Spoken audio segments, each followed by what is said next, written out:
Narito muli ang ating makukulit at malulupit na video ngayong araw. Kaya alisin na ang lumbay, dito ka na tumambay. Huwag kalimutang mag-like and subscribe. At pakikalembang mo na rin ang kampana para lagi kang updated. Let's start!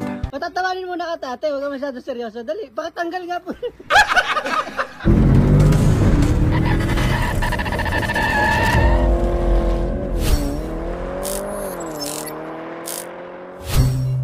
Nakakatakot naman galawin yung transmission yan. Hindi pa man umaandar. Mainit na. May yung bagong transmission na subo.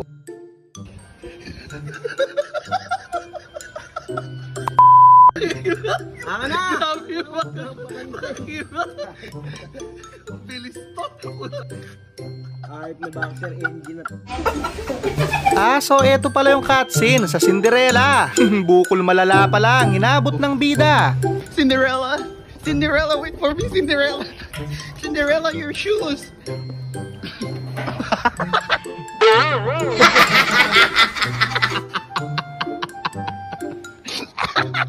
Nagnakaw ka na rin lang, hindi mo pa ginalingan. Paano sila maniniwala? Wala naman silang pusa.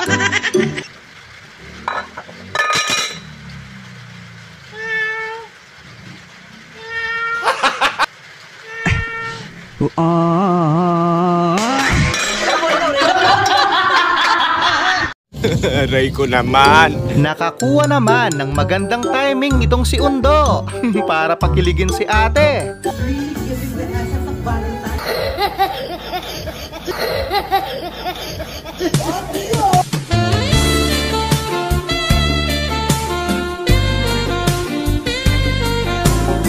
Medyo awkward ang galawan ni Badong dito. Ang tasma naman tumalon. Gas-gas lang ang inabot.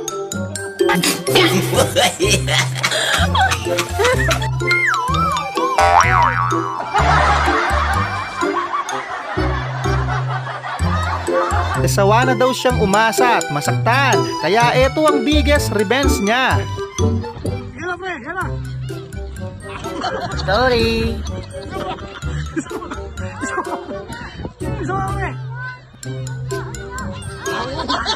Parang bigla naman yata. Ang saya pa niyan kahapon. Tapos ngayon, eto na siya.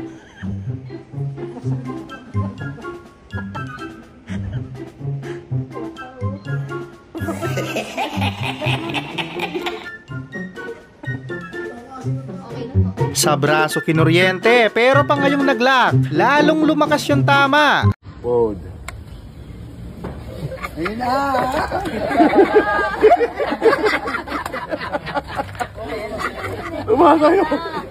Sorry. Booking. Mukhang isa lang ang asawa ng mga to. Pare-pareho yung pagkabugbog.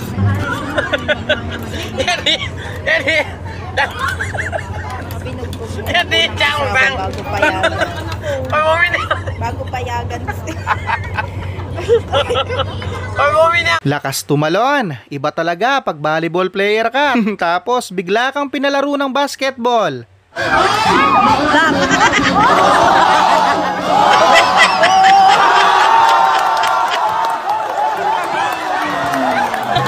Umagang umaga, chismis agad ang inuuna. Anong klaseng dialekto yan, Nay? Kabaklan, sa pinasimil,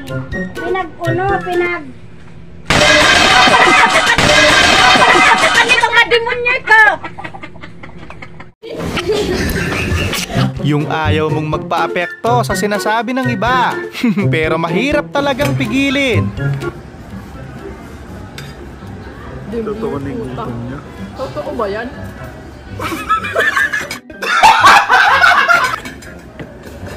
Halatang kape lang ang almusal ni Kuya kanina. Walang kasigla-sigla. Bitin kung baga. Okay, 1, 2, 3. 2, 3. Pansamantalang umiwalay ang kaluluwa ni ate sa nangyari. Yung panaginip niya naging totoo.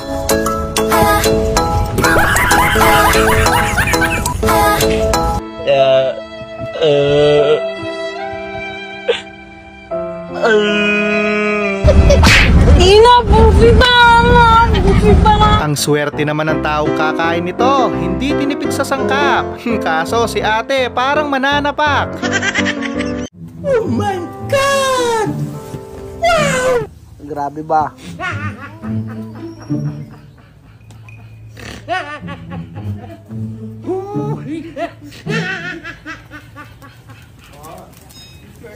Sana all. Bata pa lang, mayangking tapang na si Ineng. Walang magawa ang tatay. Palagi ka na nga nag-iinom, pinapayagan na nga ako. Hindi mo, ginagawa mo ba?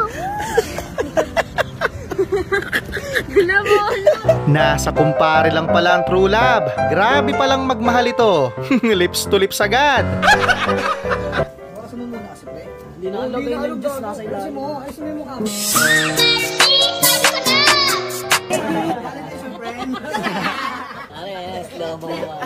Ang tibay, partida, sa unahan pa siya nakaupo. Ang bilis tumakbo, naging sundalo bigla.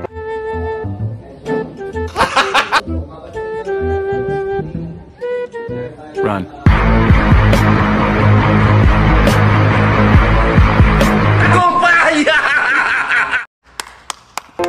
Wala nang choice si ate. Ang importante, makita yung laman. Pwede nang ipagpagyan.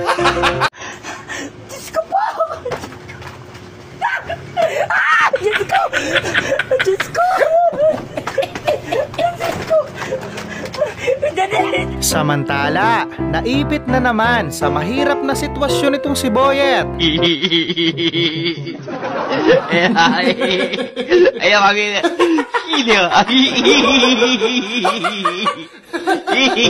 Hindi ko alam kung anong trip ni Tatang o pakulo niya sa buhay. Pero isa lang ang sigurado, adik to.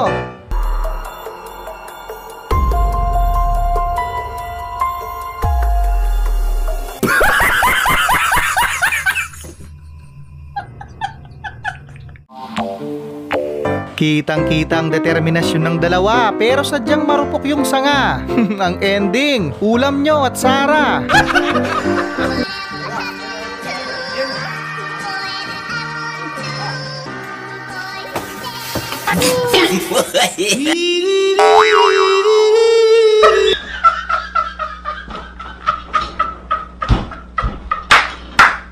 Pwede ka nang mag-audition sa mga horror movies. Pang-horror yung sigaw.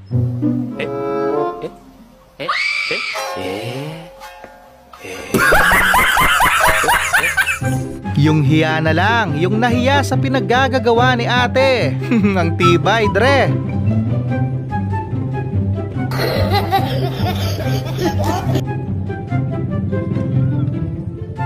Mga mandirigma lang yung makakagets nito. Hindi sinadya. Pero masagwa. Patay! Yari!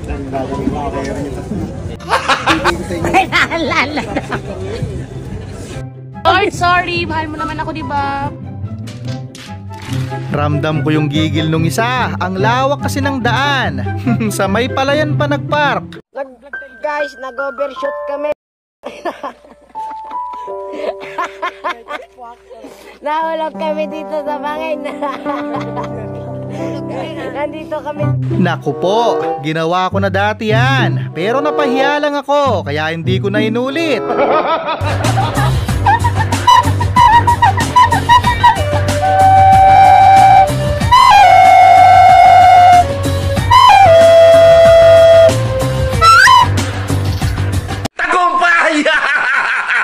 Masarap talagang kumain sa Angels, may freebies. Kailangan natin ng iron sa katawan. Pero wag naman ganyan. Patatawanin mo na ka, tate. Huwag ka masyado seryoso. Dali, pakatanggal nga po. Patanggal nga po ng bakal. Ate, sinama mo yung Ate, sinama mo yung bakal. Napaka-normal lang kay kuya ang ganyang eksena. Parang nagbuhat lang ng pusa.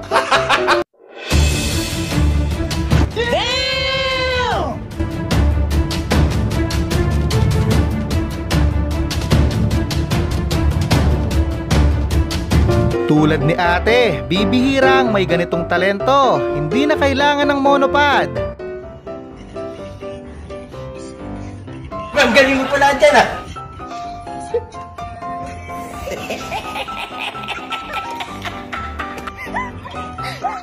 Sa hindi naasahang pagkakataon, dumampi na nga ang mainit na labi ni Badong.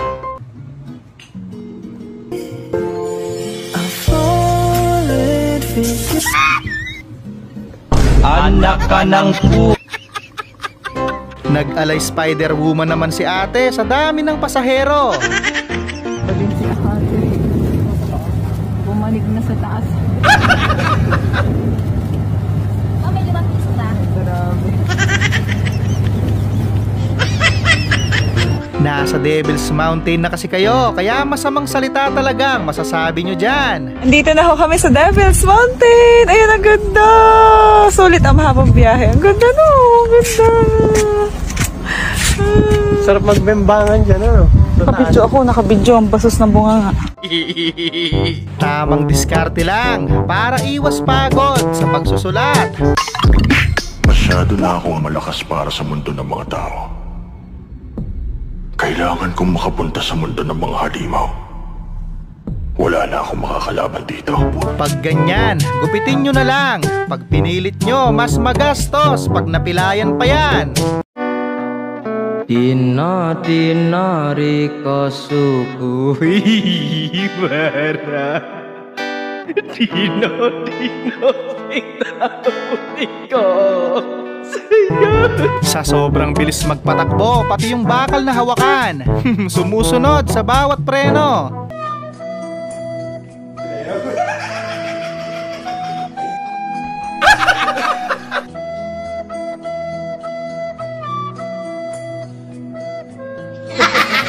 Hindi naman gaanong mahirap kausap si kuya. Sa katunayan, masunurin talaga siya.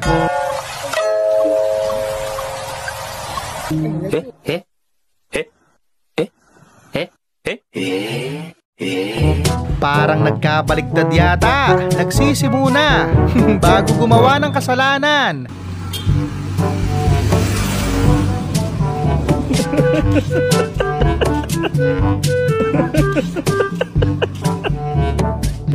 Umpisa pa lang, hindi na pinagbigyan. Gabi na, Toy, ipagpabukas mo na lang yan. Bakit di ba?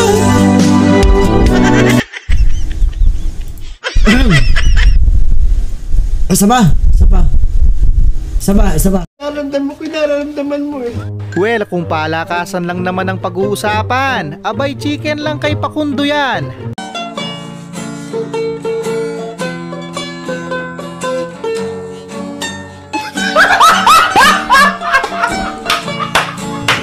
Eto, ribling sampal, pampagising lang.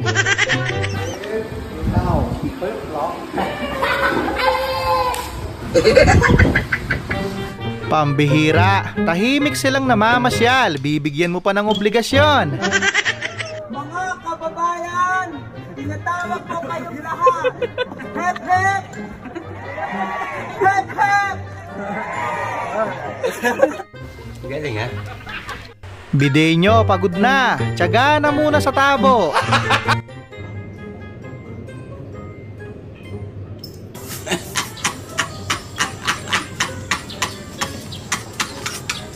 Nangyayari talaga ang mga ganito, yung mapipilayan ka na lang nang walang dahilan.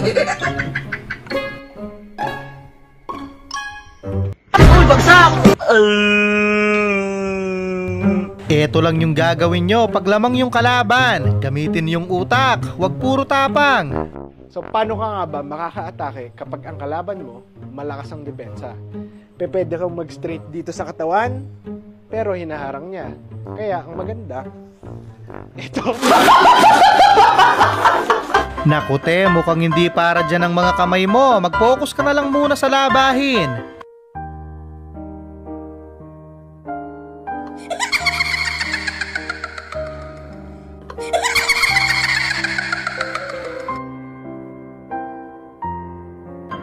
Nananahimik kasi yung tao, pinagtripan nyo. Lumabas tuloy yung pagkademonyo.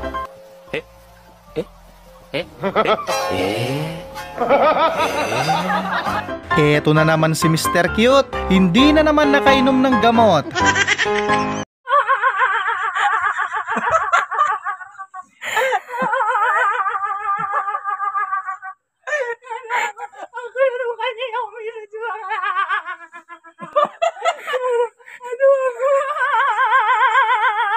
Nagdadrugs ka ba? Grabe naman yung motivational ni Kuya dito. Halatang may experience na sa magubat. Kuya, may balat ako na kagat. Normal lang yan, ano ka ba? Nakain ko yung shell. Sanay ka na, pagdating ng araw, makakain ka kahit mo. Mukhang mapapagastos talaga kayo. Mukhang malakas kumain si Undo. Tandaan nyo, ganito ang worth it gastusan. Guys, ganito ang itsura ng worth it gastusan. Muli, maraming salamat sa panonood. Keep safe always.